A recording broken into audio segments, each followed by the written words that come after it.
Hey everybody, thanks so much for tuning in. On today's episode of conventioNOT, we feature Joe Guardiola. Joe is a private pilot based out of Denver, Colorado. He's been working in that capacity for 15 plus years. Like many of our guests, his path was far from laid out before him. So we're going to talk a bit about how he got to where he is today. We're also going to talk about his day-to-day, what it's like having a billionaire as a boss, also how COVID-19 has affected his job, and what he now describes as seemingly endless scenes from The Walking Dead. Beyond the cockpit, though, Joe is an avid recreationalist, a serial outdoorsman. Whatever you like to call it, this guy knows how to play as well as he knows how to work. There's very few people in this world I'm more excited to share with our audience.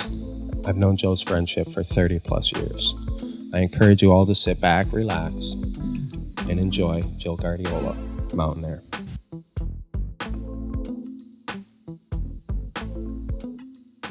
I want to introduce our guest.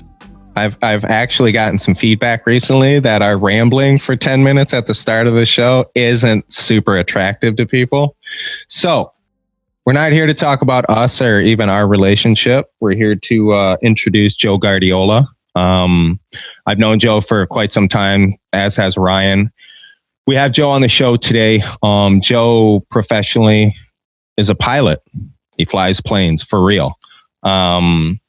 But beyond that, Joe lives what I like to describe as a very enviable life. So today we're going to talk about everything, not just his day-to-day as a pilot, but when he's not flying airplanes, and talk a little bit about how he got to where he is today, as we usually do. So Joe, thank you so much for the time. I know we're all kind of pent up, but yeah. Shoot. We were supposed to do this in person, huh? Yeah. How's everyone's quarantine going? I mean, isolation? Yeah. Yeah. Do you guys have pants on? Because I can't see below the... That's too personal. We can't. Yeah, not yet. We can't go there yet. Ryan, what are you rocking? What is that, NBA? Is that a Shaq? Is that Diesel? Nice. No, I mean, that's your boy, Irvin It's Johnson. hard to tell. Oh, Magic. I was going to say, you know what? That's back when he did the hook shot from half court too, I think. That might be his last NBA All-Star game. I think it was his last NBA All-Star game. Mm-hmm. That's kind of an interesting thing to think about right now. So Yeah. I apologize. Speaking of viruses, it's hard to have right? any conversation right now that doesn't go right to coronavirus, but I want to talk about coronavirus as a pilot. If we're going to talk about coronavirus today, I want to hear about, kind of how what you've been impacted by the last few days. But it's been pretty scary. I've been on vacation the last 2 weeks. okay. Mike was actually supposed to come visit to Colorado this week. So I had some vacation and just decided to, even though they weren't going to be here, I decided to hang on to the vacation and kind of hunker down at home.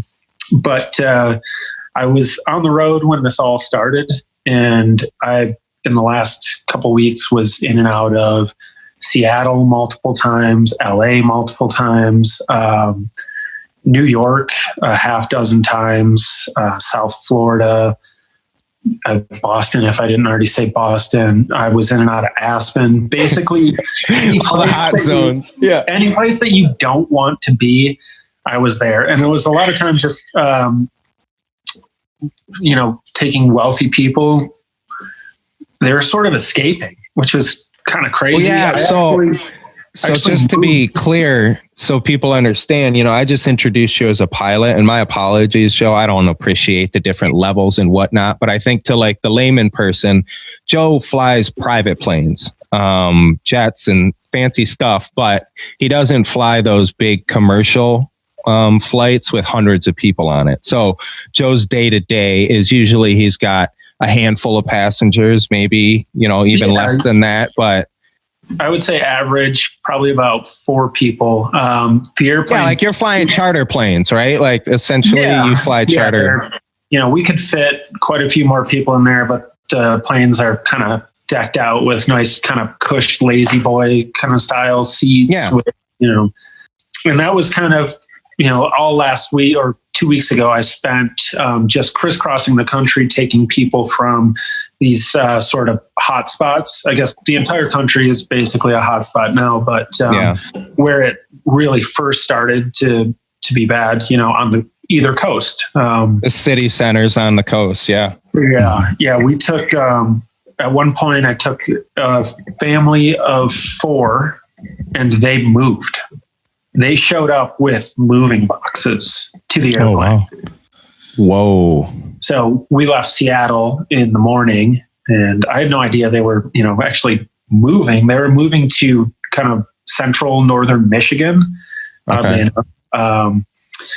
So we packed everything they own into the airplane. I showed kind of the caravan of cars. The caravan of cars showed up to the airplane. It pulls up plane side. I go to greet the passengers and everything.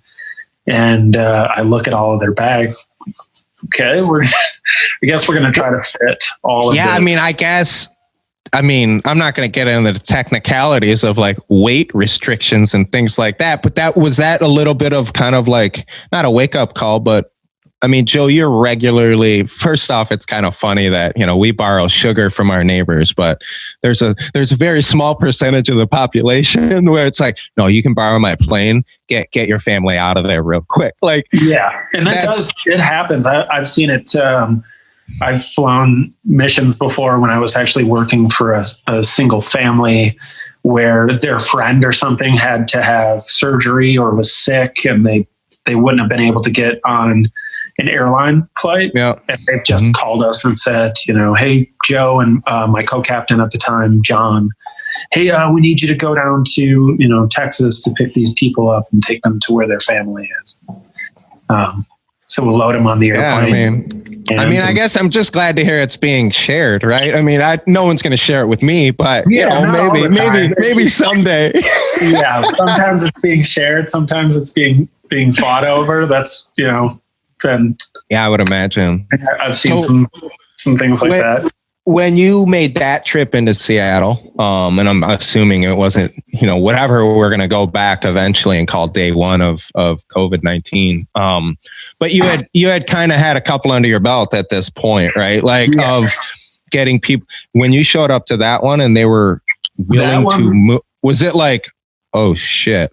Like, that was the one where it really set in that this is, oh my God, this is something that's, very serious. And I started to get a little bit nervous being on the road and just being in and out of those hot spots. And with how much I travel, my immune system is pretty solid, Yeah. Mm-hmm.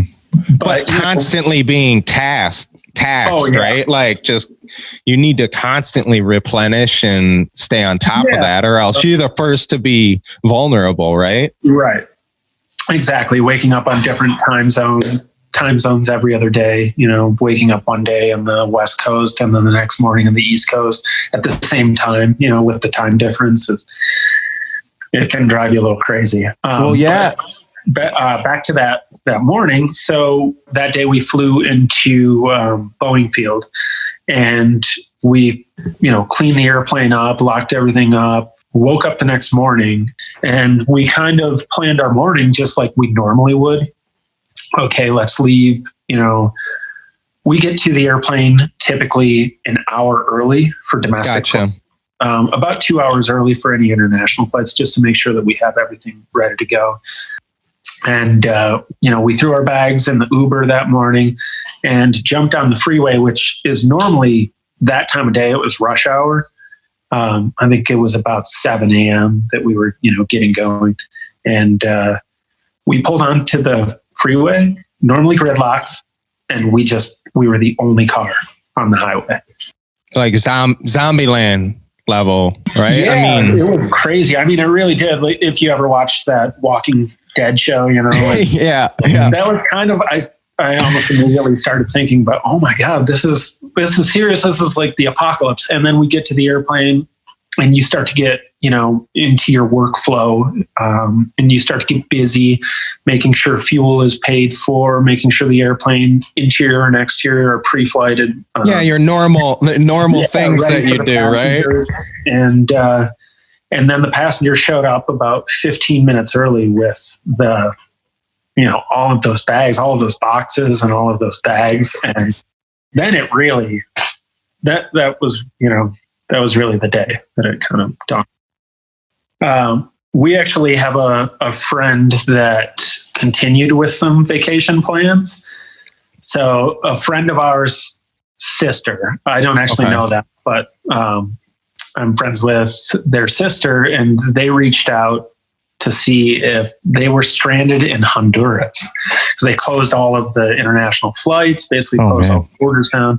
Shut up. Yeah. So they reached out through my friend, and she called and asked, "Hey, is there anything your company can do to get my brother and sister out of Honduras? They're stuck in Roatan."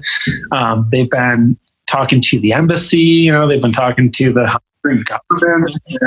Man, I really do wish the world worked like that. Yeah. So we ended up putting in the paperwork, with the government to send sort of what they considered a humanitarian effort to get permission. Well, it was 3 days that it was taking for the permits to get approved and everything. And within the 3 days, somebody else that they'd met at the embassy or something like that was also working on one. They started their process a little bit earlier, and they ended up making it home, but it was to the tune of about $35,000 from Roatan, Honduras to Houston. And these are people that don't really... Are they going to get a $35,000 bill? Yeah. Well, they're going to split it with, their new friends. So I hope that they made friends with the right people, man. Yeah. Man, that's a big Venmo payment, don't you think? Yeah, it is. And it's weird. I didn't recognize the name of the airline, but I thought there was like an airline based out of Canada that was kind of like doing that. And like to date, they've brought back hundreds of Canadians. Yeah, the Canadian government. So our government just basically said like, hey, if you're out there, good luck. Don't come back, right? The Canadian government actually, I think it was, it might have even been Air Canada. I forget which airline it was, sorry.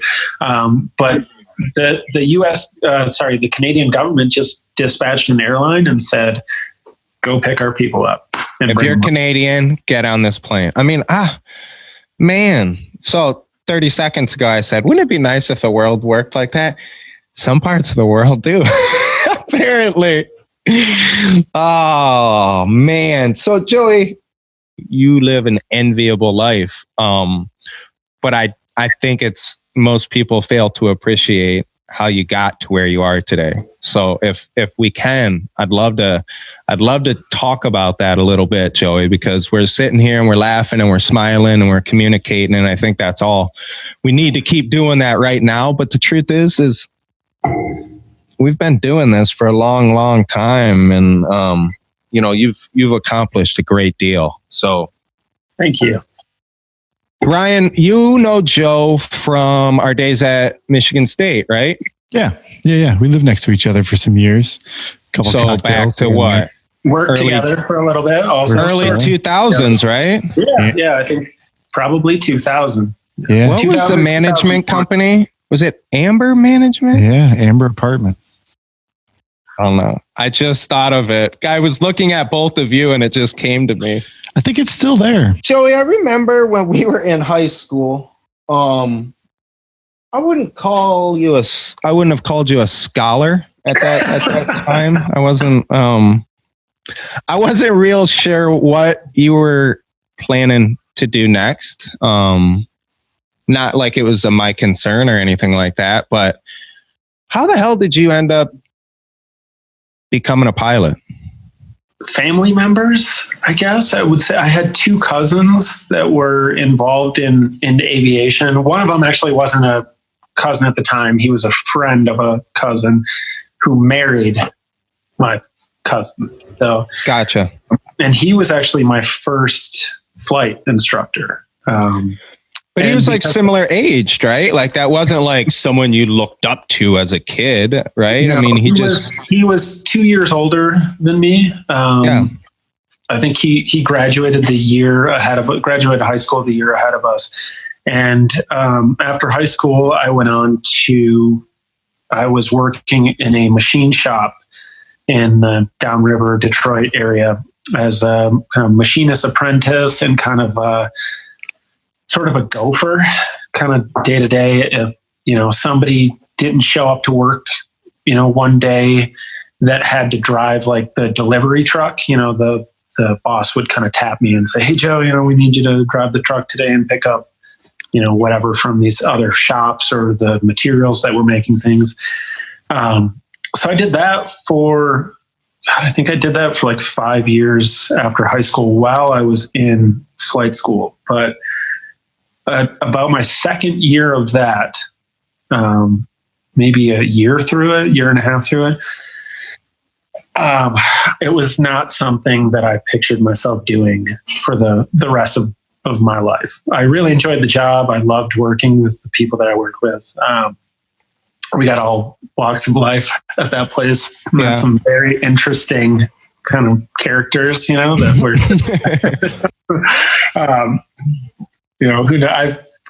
I haven't really kept in touch with any of them, but it would be interesting to see if they're still alive today. I mean, if I can paraphrase, like that was like tool and die work. So it was was potential for a career, but it was kind of a trade that you found yourself in. It was giving you enough money to go out on the weekends. You were how old? At the time, I was probably 19, 20 at the time. And absolutely, I bought like a nice truck, right away. I would go to school at night and it was just CAD, computer-aided design classes and a lot of like trig classes, things like that. And I was not enjoying it. It wasn't really for me. Like you said, it definitely could have been a career path. And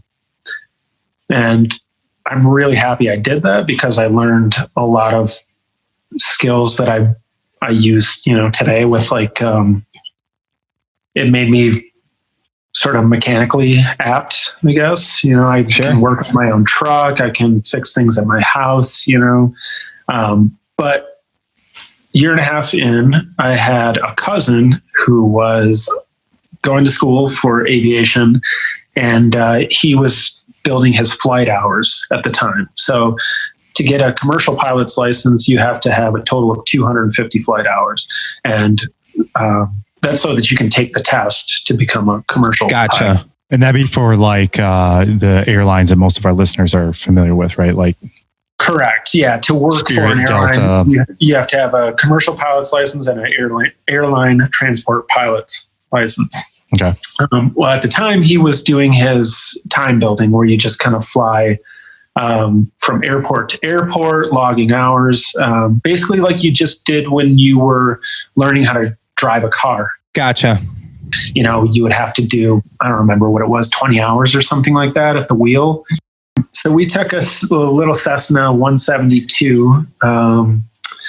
He picked me up in, I want to say he picked me up in Alma, Michigan. Random. And then I loaded my snowboard and everything in the airplane.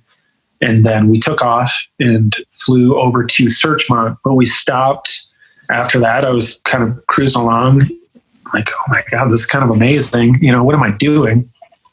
So I looked into financial aid and schools after that.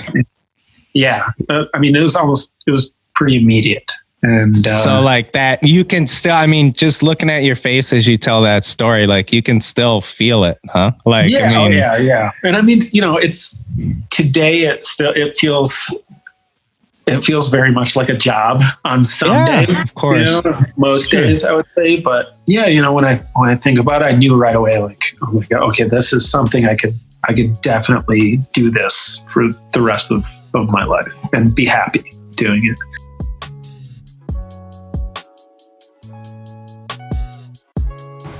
Hey everybody, it's Mike from the show. What a wild time it is. Corona pandemic is worldwide. Seems like an awesome opportunity to catch up. Not just on our podcast, but on all kinds of other stuff you've been putting off. This is a time of concern. That doesn't mean we all need to be fearful. Keep your heads up. look out for one another, be responsible, practice social distancing.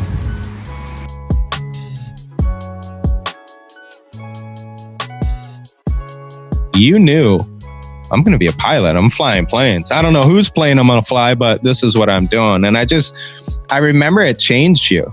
Like it seemed like it affected your decisions and actions from that point forward.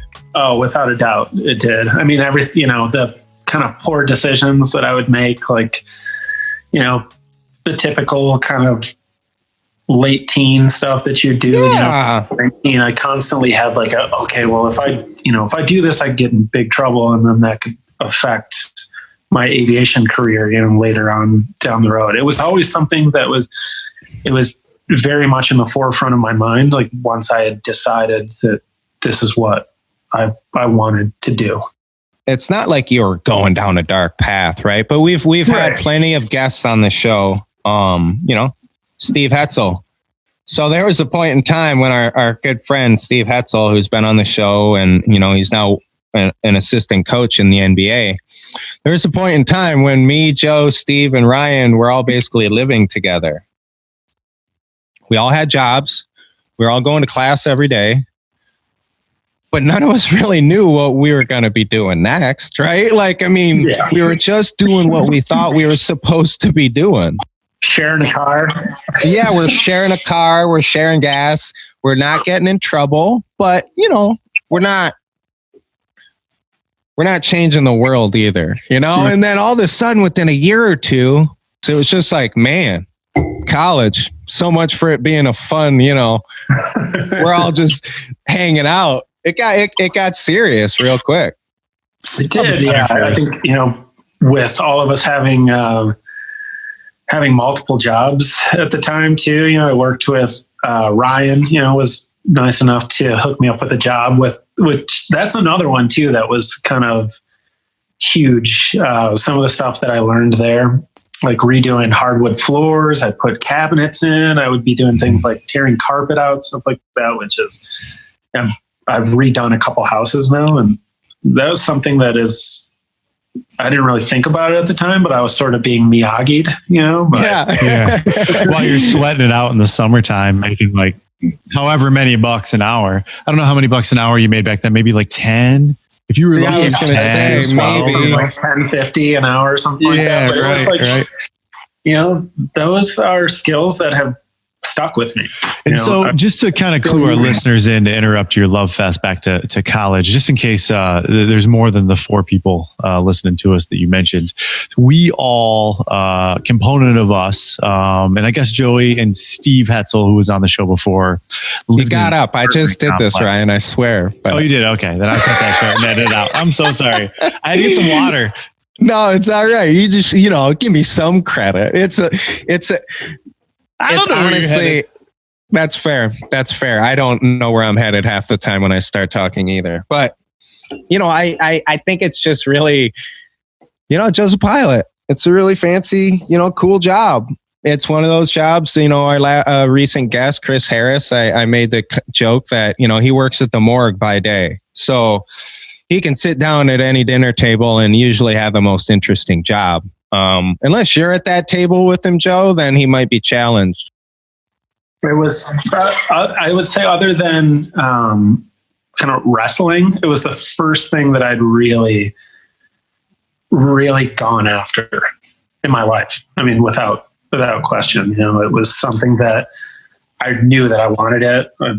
I think what happens a lot of times when you maybe you try to like arrive to your education with this like predisposed notion of doing something because you're supposed to do it as compared to doing something because you love it, that those are just like 2 different types of college student, right? I mean, it's not even so like age determinant, right? Like it could be an 18-year-old kid or a 26-year-old person who is just like getting into that transitional moment of college. But there's a lot, and it's so hard to see at the time, but there's a lot to be said about being able to chase something you love, right? because so many of us just think so much about like the money, I mean, we've talked about this on the show before about where, you take out this like sum of money that's basically a house. I mean, at least to you as an 18 or 19-year-old kid, you know what you're signing up for, and it comes a couple semesters at a time. But it's kind of, I mean, at least for the 20 guests, I think you're our 20th guest. And I think that almost all of them have kind of chased something that was just because they love to chase it.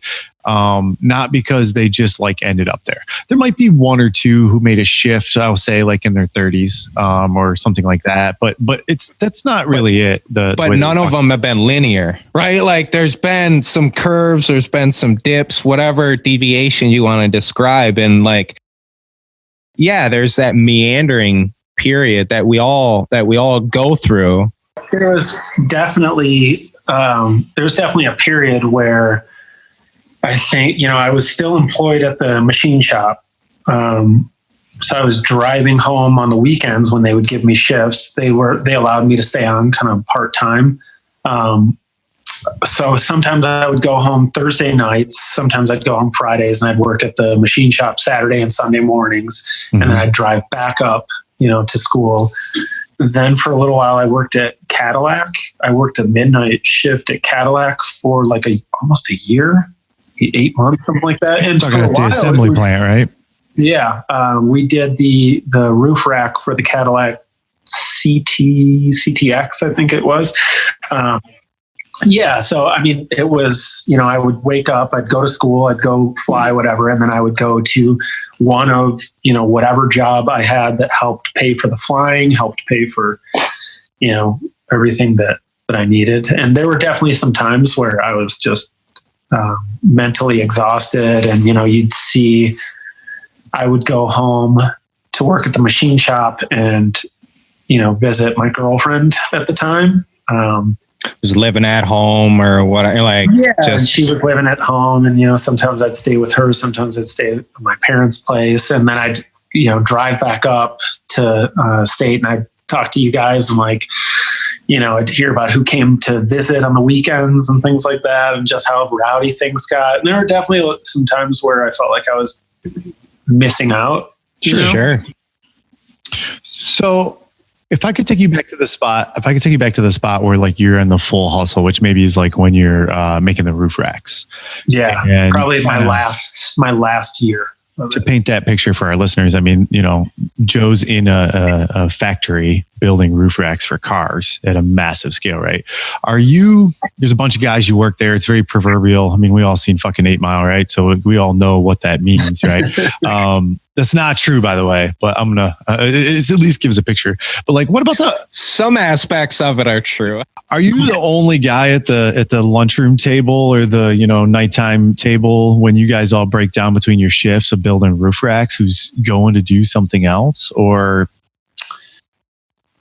there were two of us. A friend of mine, Lee, that I went to flight school with, he actually got me the job there. And sometimes we'd work together, and, a lot of times they'd separate us. I would work like, Tuesday, Wednesday, Thursday, something like that. And he would work the other days in between. Okay. But yeah, he was kind of, I think, the two of us were basically the only people that wasn't what we were going to do for the rest of our life. Most of the people that were there were probably, early 40s, something like that had been doing that kind of job probably since they got out of high school. Sure. And, it was one of those jobs, a true blue collar job that you could have a nice life, making that kind of money. Yeah, no, I mean, you were making way more money building the roof racks than you were just a couple years earlier doing tool and die, probably, right? I was making more money doing the roof racks than I think I did for the first probably 5 years, maybe 5 years of my aviation career. Yeah, that makes sense. Sure. Yeah, maybe 6 years. I believe it. I don't know if it makes sense though, right? If I start my life at a manufacturing facility and I'm 20 years old, and then I start to go through the things and I don't have something that I ran into like Joe did, it's pretty easy to be 30 years later. I mean, you heard what he just said, right? Like he said he worked for 5 years as a pilot or in aviation, I shouldn't say as a pilot, right? As a flight instructor stage, initially. And my first jobs were as a flight instructor, and I did things like photo flights. I would take people out, fly them around, take the window off the airplane or the door off the airplane, and they would shoot like development sites for construction companies, things like that. And before drones. Yeah, exactly. Yeah. That's exactly what it was. So I'd call air traffic control and get clearance into airspace, whatever, and circle a building that they were working on in downtown Denver. A short period, I did some skydive flying also. That was interesting. That was kind of fun to teaching private pilot candidates, instrument candidates, commercial pilots. I was teaching people how to be an instructor. Weren't you flying crop busters around for a while too? No, I never did that. But what I did, I did a mountain training program and survival course, which was actually was sort of I kind of fell into that one also. Nobody at the company that I worked for at the time really wanted to do that kind of flying. It was sort of considered higher risk, I guess you'd say. So some of the guys teaching people how to fly small, underpowered single engine airplanes in the through the high terrain of the Colorado Rocky Mountains, and how the airplane is going to behave, because it's underpowered at high altitude. How to use the terrain to your advantage, how to, choose routes to fly and cross the Rocky Mountains, like your safest route planning, things like that. And then if something did go bad, there was a portion of it that I taught a survival course with it too, which was really cool. That was something I really enjoyed. The one thing I will say about, working at the factory and, minimum wage jobs and all that stuff, Joey. And I know it's kind of cliche. But man, I don't remember you being, a martyr by any means. And I don't remember you suffering a whole lot. I remember, and what I meant by the cliche part is the pursuit, once you're in love with what you're pursuing, the scratches and the bumps and the exhaustion just become a little bit more like medals of honor, and they don't hold you back. And well, I think a lot of it also was, having the right people around in your life is so important. Joe, your balance between your fun and your seriousness, your work and your play is what I think I admire more than anything, because you have such a serious job, but you are so serious about your play. I think you're very, very good at both of them. But in order to do that, it takes dedication, man. Like, I know how many hours you spend working on your snowmobile, right? Like, oh yeah. I mean, that's those things, constant maintenance, with everything, but the snowboard, the effort to get to the mountains, on your days off when you could very easily just I've been traveling all over the place, I'm exhausted, and I definitely, don't get me wrong, I have those days where, you want to just kind of sit on the couch and relax. But for the most part, when I get home, I cannot wait to get out of the city and into the mountains and away from the crowded city with a handful of my closest friends, or, into the backcountry, or even to a resort ride. It's definitely something that I guess kind of keeps me fueled, I guess, to say that, you feel sometimes I need a break from my days off, because I'll go, there'll be too many activities on the down days, if it's snowing a bunch or something like that, and we're sledding every day and snowboarding every day, and then it's time to go back to work.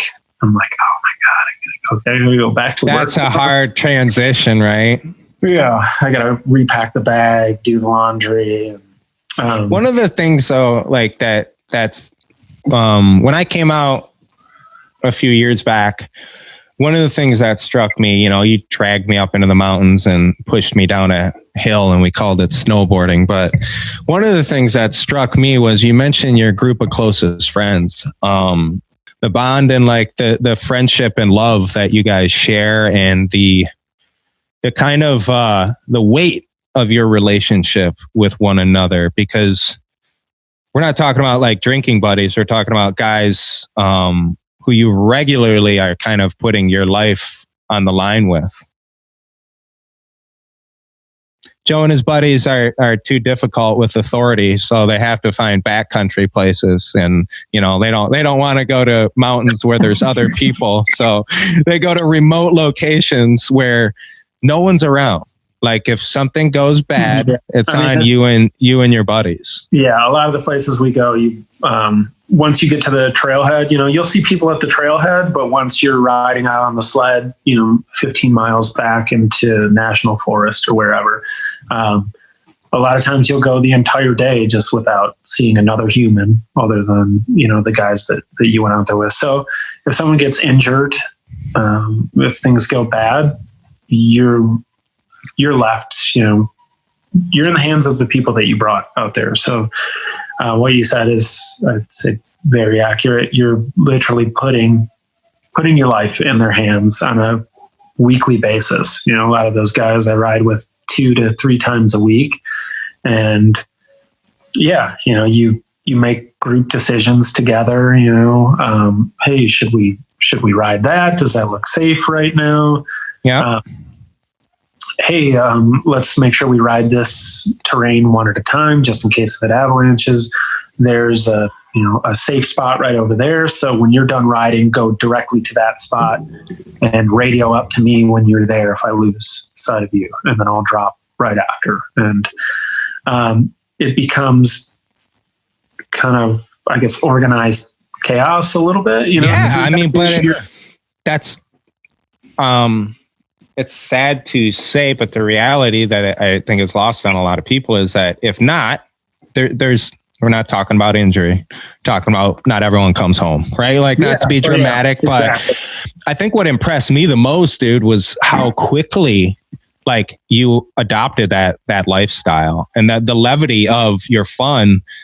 Like, man, like I said, I'm looking at Ryan and his eyes and he's like, yeah, I want some of that. I don't like that shit. I know Ryan loves hiking and he loves that remoteness. Like, yeah, I don't mean to speak for you there, Ryan, but that seems like real desirable to him. Whereas like, I would rather, Joe, if you just went and then showed me video of you and your boy, like, that's fine for me. I'd love to watch you do that all day and not necessarily be terrified and out of breath for 12 hours straight. Yeah, it really is. It's a ton of work. We're constantly wrenching on snowmobiles and trailers and, trucks to pull the things. Everything's sort of a struggle. And sometimes I actually kind of long for the simplicity of just putting the snowshoes on. And we'll still do that. Now I just do it with a split board, a snowboard that kind of comes apart, acts like snowshoes. Split track, whatever that's called. Like, man, you got some cool devices. That's a snowboard that you can cut it in half, or it disassembles into half. So suddenly you could ski on it, right? Like you could use it as, can you use them as skis? You use it as skis, and then you put these things called climbing skins on the bottom. It's basically almost like a moleskin kind of material, to where it slides in one direction and it grips in the other direction. You attach that to the bottom of your snowboard that comes apart, and you can kind of just walk straight up a mountain with Gotcha. It grips the snow. So that's kind of a little bit easier way to do it, but it's a much more difficult workout, where on my snowmobile, sometimes I'll get 15 snowboard runs in a day. On my split board, I might get 3. Yeah, just a lot more power, just literally climbing 3 mountains in a day, and then riding down with, enough with your lunch in your backpack, a cold sandwich or something like that to kind of fuel you for the entire day. Where the snowmobile, I can just ride it to the top, leave one at the bottom. Yeah. Nice and quick. And then I have a little thing that hooks up to my exhaust can on there that can cook hot food while I'm riding, So the snowmobile is it's like a poor man's helicopter. Yeah.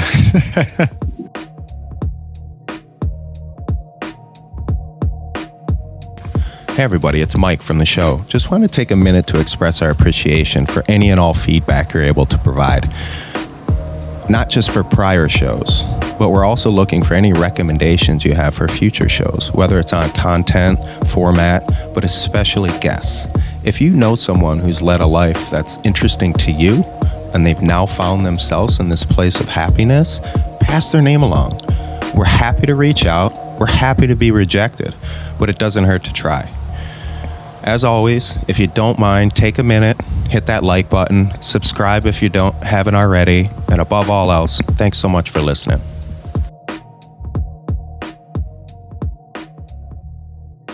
You've flown some celebrities, and I won't name names. If you're allowed to, you can name some names, but there's one guy in particular that's really famous. And I remember you telling me that he was basically talking to you like with his hand on your shoulder the whole flight. And he was he was real excitable, and he kept yelling back at his wife like, "Hey, I told you." Like, yeah, unfortunately I have to sign an NDA. Damn it. For all the celebrities. I'm sure you have to. But yeah, he's a famous athlete that spent, a 3.5 hour flight with his, in between me and my co-captain during the flight, with his head, in between our heads, talking to us the entire time. He's a pretty outspoken kind of athlete. Retired athlete. So he was that's his shtick though, eh? Like that's just him 100% of it. The version we see on TV was the version in your plane for 3.5 hours. Yeah, that man is an American treasure. He must be protected at all costs. From the second he showed up to the airplane, he had kind of this really fancy sort of pickup truck that had, to open the tailgate. I don't know if it was like a thumbprint or something you had to use, but I'm looking at the tailgate, trying to get his bags out of it and trying to figure out how to open it. Yeah. As soon as he sees it, he's giving me a hard time, yelling, across the airport, because he's just calling you Joe, right? Like once you introduce yourself, from there on, he's just look. Joe can't even get the tailgate open. He's New York, breaking my balls from the second I met him. That's great. You told me enough, and again, we won't get into specifics here. We can be very general, but you told me about another incident where there was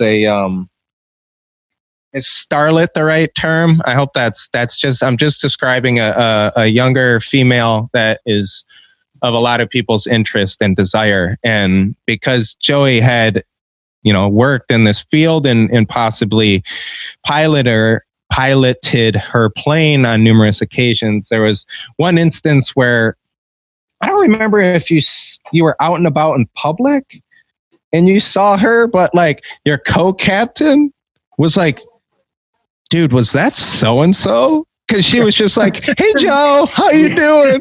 Yeah, she knew me from, I think it was a previous flight, and actually some friends of friends. And when they showed up with, a little bit of an entourage, and we're like, "Oh, hey, Joe, you kind of looked at me like, how do you know them? But yeah, that was that's a pretty funny one. Man, the stories. It's just like it's year after year when you start to, if you take the route that you did as a pilot, right? I guess if you're flying for a commercial airline, you still have stories, but it's not quite as like intimate relationship. You don't get to have the same sometimes I long for that also. I joke about like if you have a difficult passenger, I just want to pull the steel door closed, just lock it, to like real slow, kind of shut it on them as I'm like looking, from the steel door. Well, that's a unique part of your work though, man. Like everyone you work for, almost everyone that gets on your plane is used to having help. And I'm just doing help with air quotes because these type of people that are flying private usually have, housekeepers and, various other employees. Yeah, sometimes an au pair that travels with them, and so like kids. What you're dealing with on a day to day must really fluctuate between like people treating you like family and people treating you like you dirt. Never know. I mean, honestly, what the day is going to bring. It used to, for years. I flew for 2 different families in 2 different airplanes, and it was one guy. I can't give away too much information. He was a billionaire in the energy industry. Sure. And with him, the day to day was sometimes a little less desirable. I still traveled with like a surfboard, and was able to bring my toys with me. But there were a lot of days in there that I would get a phone call at 11 o'clock at night, and he would say, "Hey, Joe, I want to go to Central America tomorrow at 5 a.m. I want to depart at 5 a.m." And I'd look at the clock, like, it's 11 o'clock at night right now. Okay, I'd call the co-pilot or co-captain, in his room, and wake him up. Hey, listen, we got to go to Central America tomorrow, at 5 a.m. So I'll see you down in the lobby at 3:45. But you need to do all the planning, right? Like it's not like getting in a car and hitting Google Maps, right? Like you got to look at all kinds of shit. Yeah, weather, route planning. Hours for every flight. Are you doing hours of preparation or? Not every single flight. Especially nowadays, there's some very useful apps that we use that help with the flight planning, and they kind of they just speed up the process so much. When I think of when I first kind of started in the business, when I was doing you got a protractor and shit probably, right? I mean, and I was too. We were using a compass and a protractor. Yeah, sort of a protractor to do our weight and balance and things like that, to put passengers in each seat. And now there's a really nice just kind of digital tool that it's changed that much over the last few years, huh? It's so much nicer, so much easier. But at the time, this was kind of maybe somewhere in the middle. I don't believe I had the software at the time, and it was pretty common that he would do things like that, like call in the middle of the night. And then we'd be to the airplane at 4 a.m. to be ready for his 5 a.m. departure. And 5 a.m. would come and go.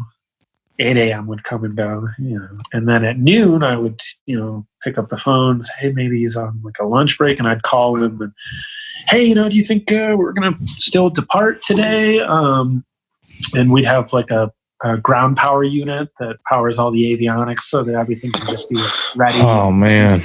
So we're just burning, kind of diesel fuel out on the ramp, waiting for him.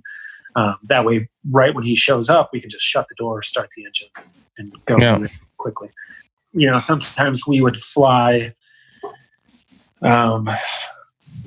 Denver to Houston to New York, and then we'd land in New York, and we would be walking into our hotel rooms, and the phone would ring. Hey, I got to go down to South Florida now. How quick can you guys be back to the airport? Are you still at the airport? No, we'll be there in 20 minutes, and then you'd go back, throw the key back to the people at the hotel, and, hey, we haven't checked in yet, can we get a refund? It's, cancellation policy is beyond that, whatever. So when did you get all that training to learn how to deal with that shit? I mean, I know the answer to that. Like, that's not how, that just kind of comes with. Yeah. Like, how have you gotten to be good at that? Like, how do you deal with that? Seriously. I mean, honestly, you just kind of put on your happy face and, okay, yeah, no problem. Absolutely. And, if you're able to say yes, legally, if it's safe, if it's legal and if it's safe and you can say yes, pretty much always. At the time, a lot of people, they didn't have the aviation industry was really hurting, during those years. And this guy, he paid me bi-weekly, and he paid me fairly well. I was gone a lot. It was very unpredictable.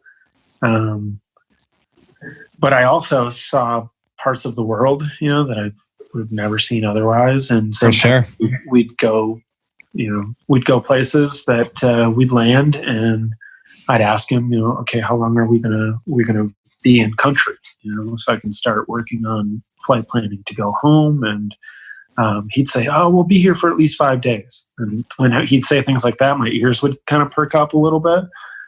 And I had a international cell phone, a cell phone that worked all over the world at the time.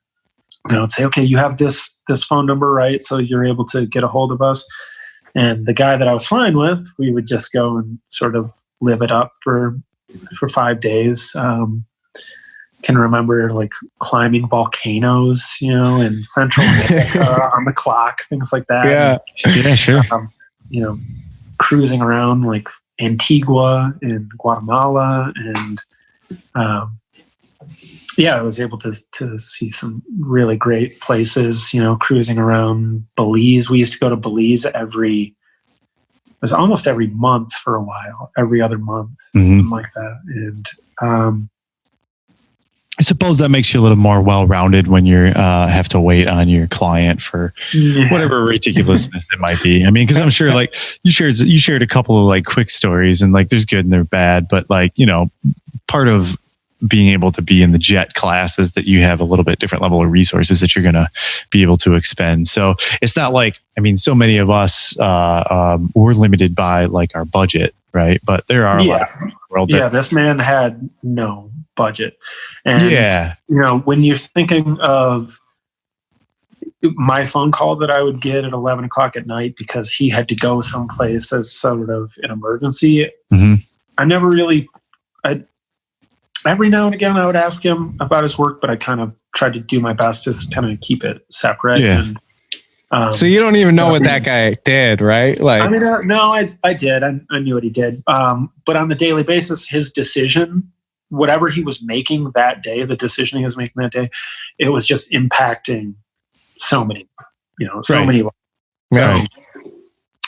So, if I had to get up at 5 a.m. Kept it in perspective, right? Yeah, and wait till 3 p.m., for him because he was running a little behind. And so be it. Yeah.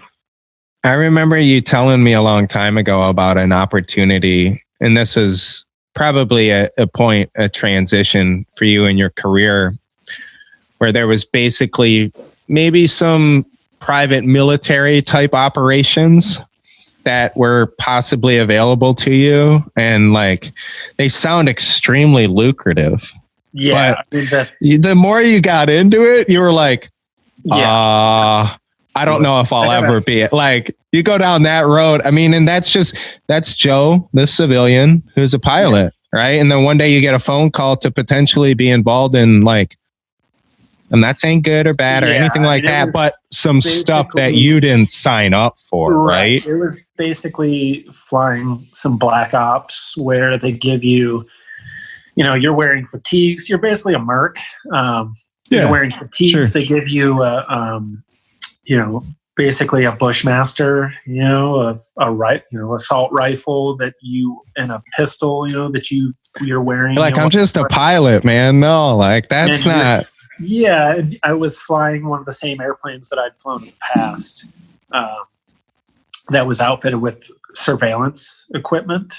And it would have been flying, over in the Middle East, basically taking pictures of... We're talking 10 years ago or so-ish, right? Yeah. And I had a couple friends that went to do it, and they were like, I'll get you a job, right now. You can come and do this. And it was... The pay at the time... My yearly salary, I think it was 5 or 6 times my yearly salary. You did a month on, month off schedule. So they would fly you into something like Bagram, Air Force Base, and then they take you from there to wherever your airplane was. That's gnarly, dude. Where you basically fly around taking photos. and then they take you back to the Air Force Base, ship you back on a C-130 or whatever to the U.S. And you work for a month, repent for a month, work for a month, repent for a no. Hey, Ryan's getting a little antsy. I can see the sun starting to set, but I wanted to ask you about something. And I don't expect you to know about this, but that doesn't stop me from being curious about it. A couple months ago, a rapper died in an airplane. He overdosed. They landed in Chicago, and he basically, I think he was already pretty far gone at that point. Yeah, I'm hesitating because I know Joe doesn't really listen to that particular genre of rap. I like Juice WRLD. I'm actually quite a fan. I was really bummed out. No, I love hip hop, but that emo rap, I like. I'm asking you as a pilot, and I don't expect you to have like any specifics about this situation, but and Ryan, correct me if I'm wrong about the details, right? But this is a guy with a history of, he had a fondness for narcotics and a variety of drugs, and the suggestion is that there was quite a bit of narcotics on the plane. I don't know about usage on the plane, but the criminal aspect wasn't that important. But I'm just curious about, him and his boys didn't fly the plane, right? So like, what happens? What is that situation as a pilot? Like what? That really puts you in kind of a tough spot, especially right now with the way that marijuana laws are in this country. So it's still federally. Yeah, but state to state. Not legal federally, but state, it's legal. Like going from Washington to Colorado, state to state, those are two that I know are both legal, but we fly under federal law. So it's illegal for us to fly. Any narcotics of any sort, really, unless it's a prescription. And as far as prescription marijuana goes, honestly, I'm gray area. I'm not really sure. That pilot that this dude OD'd, like that pilot's going to have to do a lot of answering, right? Like I think in this case, it was the pilot who called ahead. So if I remember correctly, I didn't look the story up while we were talking about it, but I do remember talking about it before. There was like some they did call ahead and inform like, hey, there was some gunplay on the plane. Guys had, handguns out, those types of things. The pilot called ahead and said, yo, this is not comfortable. And then they brought the authorities on. I thought the call ahead was primarily for the medical concerns, but the cops were gonna be there when they landed. I think the medical. Does that have anything to do with the rapper consuming the drugs? Did he consume it after he knew the cops were going to be there? You're right. Yeah. So Joey's I don't know.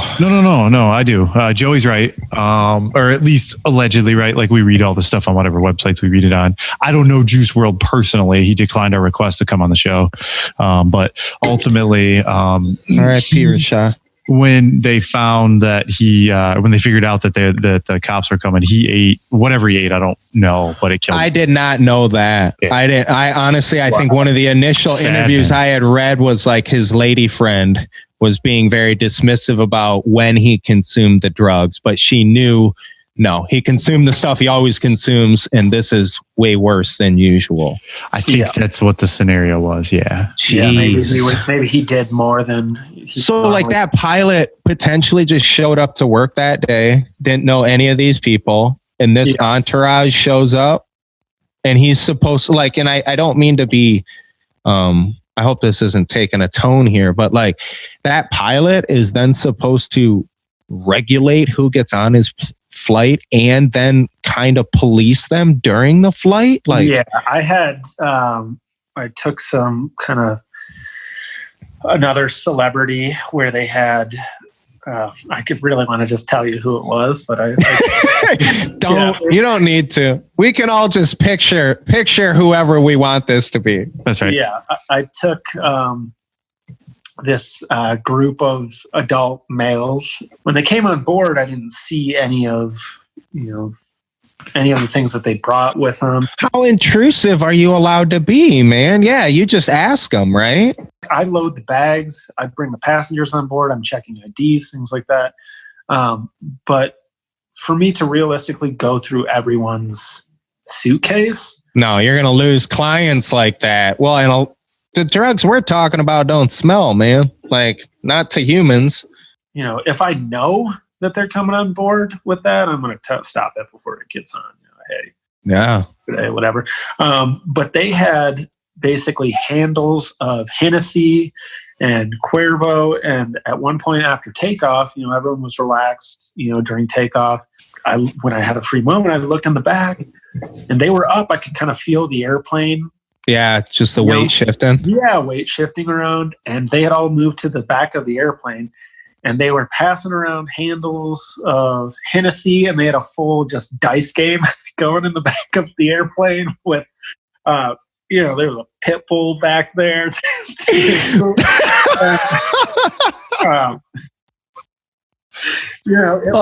Man. It was a bit of a sight. Are you just telling your co-pilot, like, hey, bro, go take care of that? Or, I mean... A lot, as long as they're not, too unruly, and if they're in their seats, during takeoff and landing, for the most part, if I went back there and I asked them, hey, I need you guys to turn that down, once we start descending, so I can actually hear the radio a little better. They were actually very respectful, but it is very much our job to kind of keep everything orderly. So not only are we handling the airplane, you're dealing with the passengers in the back that are sometimes, sometimes they're a little more difficult. I wonder if you would, I could talk to you for hours and hours, but I don't know that that's fair to Ryan or our listeners. I wonder if you could kind of give some thought and share a bit about, I think I know what 16-year-old Joe would think about, this grown-up version of you, but you ever think about that? You ever think about what little Joe would think about where you're at today? Sometimes I will actually. I'll kind of like sit back and just, think about where I'm at, what I've accomplished, the places I've been, things I've done. And I wonder how, sometimes, how did I manage this? And like you said earlier, it didn't sound like it happened overnight. It's been years of kind of ups and downs in the industry, and a lot of hard work. And then, initially figuring out what I want to do it kind of, I guess, fell in my lap, whatever, but not fell in my lap, but, maybe the idea of it. I would say you've come a long way, man. And, as a friend, as a fan, as a member of your family, I would not say that anything in your life has fallen in your lap. I mean, that beautiful head of hair and all your good looks, yes, but the opportunities you've made an enormous amount of, they weren't even neighbors of yours. You went out and you found them. And I just, like I said, I could talk to you for hours. I could shine a light on you and your successes, because I know you wouldn't do it on your own infinitely. We didn't even talk much about your personal life, which is a huge part of your success and happiness as well. But maybe a part 2 someday, hopefully. Yeah, that'd be great. You guys let me know. And get back on. And thanks for having me. Appreciate it. Yeah, so nervous. Just kind of thinking about what am I going to talk about? And then, once you kind of start getting, the ball rolling on some of the topics, like I probably could have just jabbered on for even longer, but I had to cut myself off. I have a whole other page of things, but Ryan would not speak to me again if I went down that road. So. Well, listen, it's not so much. All right, this is squared away. It has a lot to do with the editing time, right? So, the thing is that I don't personally care to cut content out that we've talked about, right? Because I always feel like that's a pretty big decision as a journalist, right? And so it just when it fits too much within, to consume. That's right. Yeah. I think our average shows are about an hour long, which most any of our listeners know. But ultimately, when I have to pull, and I will in this one, right? I will, because we've been recording for some time. But ultimately, I then have to decide what I take in and out and all that kind of stuff. I don't care for that. That makes it more stressful, right? Well, I don't like to take people's voice away from them. And I know that's part of like producing a show, but it's just part of who I am. So, yeah. I did hear a little bit of feedback recently, Ryan, that, the quantity, the duration is, I know a lot of people sit down for hour-long podcasts, but I know people also love 20, 30-minute chunks. It's a little bit more bite size. So, going from the flight instruction to the, skydivers to that. After that, for a while, I kind of flew a lot of like roughnecks, just to oil sites, things like that, like taking people. Taking people. Yeah, and we didn't even talk about like all the medical stuff you used to do. I did a lot of medevac flights, medical flights, and then I used to fly tissue teams. I used to fly organ donors all over the country throughout the middle of the night. And then I left that and went to that like one family, the billionaire guy. And then I went and worked for a family. Then you sold out. Yeah. Then I sold out. That's what Juice World would have called it. Yeah. But yeah, and I mean, that stuff too, especially with someone who's listening to this, mostly for the aviation aspect of this, that's the grind, right? Like that's how you do it. And that was, I mean, we do 30 minutes on the medevac flight. You got stories on those, I bet, dude. Yeah. But all right. Another time. All right. Well, listen, Joe Guardiola has been with us today. conventioNOT podcast. Joey, if I want to follow you somewhere, what is that one social media you got? What is it? It's the only one that I have is an Instagram account. It's my last name, but the L is replaced with a number 1. Okay. So it's GUARDIO, the number 1, and then A. All right, cool. Guardiola. If you look at the show notes, you'll be able to see something linked in there. You'll also be able to see his name. So appreciate you joining us today. If you haven't subscribed or aren't following us, we're really just on Instagram too. We got all that other stuff. Facebook is over there. LinkedIn's out there. But Instagram's kind of where we mess with the most, and it's at conventioNOT_podcast. Thanks, Joey. Thanks, Joey. Thanks for having me.